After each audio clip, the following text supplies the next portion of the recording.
Private equity, real estate ও venture ক্যাপিটালের মতো বিকল্প বিনিয়োগের গন্তব্য হিসেবে ক্রমেই জোলস সারাচ্ছে চীন। এশিয়ার বৃহত্তম এই অর্থনীতির বিকল্প খুঁজছেন লগ্নিকারকরা। সেদিক থেকে প্রাধান্য পাচ্ছে জাপান, ভারত ও দক্ষিণ কোরিয়া। লন্ডন ভিত্তিক বিকল্প বিনিয়োগ বিষয়ক গবেষণা সংস্থা প্র্যাকিনের সাম্প্রতিক প্রতিবেদনে এ তথ্য উঠে এসেছে।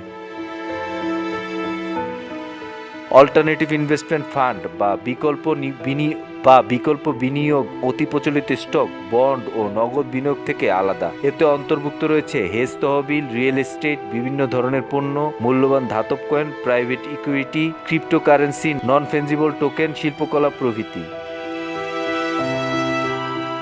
প্রতিবেদন অনুযায়ী প্রাইভেট ইকুইটি বিভাগে চলিত বছরের দ্বিতীয় প্রান্তিকে এশিয়া প্যাসিফিক অঞ্চলে সংগৃহীত বিনিয়োগের পরিমাণ ছিল $1,480 কোটি। এর মধ্যে জাপানে বিনিয়োগ হচ্ছে $500 কোটি। এছাড়া অঞ্চল জুড়ে বৈচিত্র্যময় খাতে বিনিয়োগের জন্য $690 কোটি প্রস্তাব করা হয়েছে।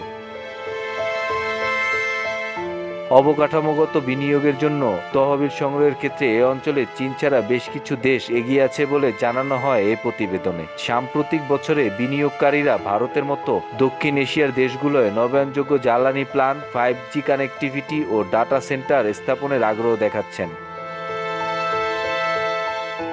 অবশ্য বিকল্প বিনিয়োগের ক্ষেত্রে চীনের বাইরের গন্তব্যগুলো পরিপূরক হয়ে উঠতে পারেনি। জুনে শেষ হওয়া প্রান্তিকে বিকল্প বিনিয়োগের স্লথ গতি দেখা গেছে। কারণ হিসেবে চীনের অর্থনৈতিক মন্থরতার প্রভাব, ওয়াশিংটন ও বেজিংয়ের মধ্যে ভূ রাজনৈতিক উত্তেজনা এবং উচ্চ সুদ হার সহ কঠোর ঋণ শর্তের কথা তুলে ধরা হয়েছে। এছাড়া দেশটির ভোক্তা চাহিদার পতন অর্থনৈতিক প্রবৃদ্ধিকে বাধাগ্রস্ত করেছে। সর্বশেষ প্রান্তিকে বিকল্প বিনিয়োগের জন্য এশিয়া প্যাসিফিক অঞ্চলে তহবিল সংগ্রহ এক দশকের মধ্যে সর্বনিম্ন $2,200 কোটি পৌঁছেছে। এক্ষেত্রে সর্বোচ্চ বিনিয়োগ আসে 2020 সালের অক্টোবর-ডিসেম্বর প্রান্তিকে। ওই সময় $9,800 কোটি চুক্তি সম্পন্ন হয়।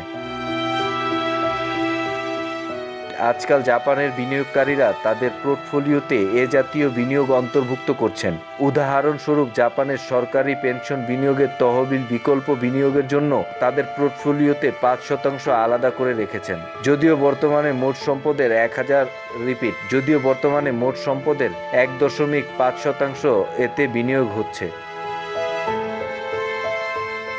এ মন্থর গতির পেছনে রয়েছে 2021 সালের আগের তুলনায় চীনের অর্থনৈতিক সন্তোষজনক প্রবৃদ্ধির অনুপস্থিতি। দেশটির ব্যবসায়িক পরিবেশের প্রতি তিক্ত মনোভাব বাড়ায় বিনিয়োগকারীদের অর্থ যুক্তরাষ্ট্র সহ অন্য স্থানে চলে যাচ্ছে।